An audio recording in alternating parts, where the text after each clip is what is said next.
Cette plante, Gérard, il me semble que je la reconnais, c'est la gentiane. Mais oui, Henri. Bien qu'elle soit très rare maintenant. Tu as raison, c'est une gentiane, en tout cas. Alors, en tout cas, c'est la gentiane de Bach, mais la famille des gentianacées est une grande famille, hein, de toute façon. Et celle qui nous permet de boire, toi et moi, notre apéritif préféré, ce n'est pas la même. La Suze, oui. Ça n'est pas la même. La Suze, elle est issue de la grande gentiane jaune. Et celle-là, c'est une toute petite plante qui fait 15 à 20 cm de hauteur. Donc elle a des vertus tout à fait étonnantes pour les gens qui sont pessimistes.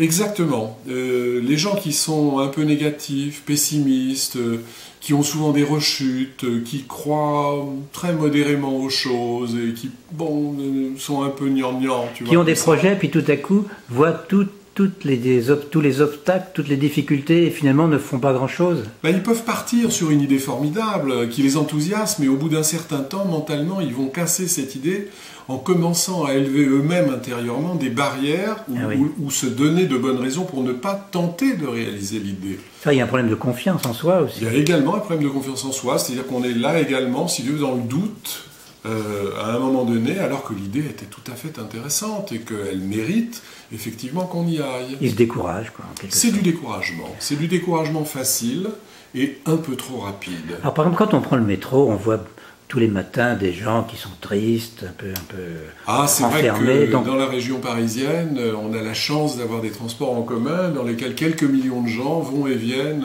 le matin et le soir. Et bien le matin, c'est vrai qu'ils partent pas enthousiastes au boulot et que si on avait la chance de pouvoir vaporiser un petit peu de gentiane ou les mettre en contact avec ces petites molécules... Ou s'ils achetaient quelques gouttes. Ah, ça c'est autre chose, c'est sur le plan plus commercial. Oui, bah, c'est sûr que il serait un ça peu mettrait plus... de la bonne humeur dans le métro. Ben voilà, il serait un peu plus de bonne humeur. Je dis pas qu'il partirait au boulot de bonne humeur, mais que, en tout cas, il y aurait moins de pessimisme ambiant d'une façon générale, et on aurait beaucoup plus de gens qui seraient positifs et détendus, en fait. Et détendus, tout à fait. Donc la gentiane est une des choses tout à fait intéressantes. C'est un positiveur. C'est exactement ça. Il y a une grande marque de la distribution qui pourrait peut-être l'adopter. À chaque carrefour, on peut se positiver, enfin à chaque carrefour du métro. Hein, voilà. Oui, parce qu'on ne fait pas de pub dans ces vidéos. Jamais. Bon, bah écoute, qu'est-ce qu'on peut dire d'autre pour finir sur la gentiane Eh bien que c'est une fleur qui malheureusement n'est plus une fleur que l'on trouve partout chez nous. C'est une plante protégée. C'est une plante aujourd'hui qui est une espèce protégée, alors que jusque vers les années 40 ou 50, elle se trouvait à partir du bord de mer jusqu'à 1800 mètres d'altitude. En France, on ne peut plus véritablement y toucher, puisque en tant qu'espèce protégée, donc moi je suis obligé, par exemple, d'aller en Grande-Bretagne pour réaliser une essence de gentiane. Là-bas, fort heureusement, elle pousse encore en grande quantité, alors que chez nous, elle est devenue rare.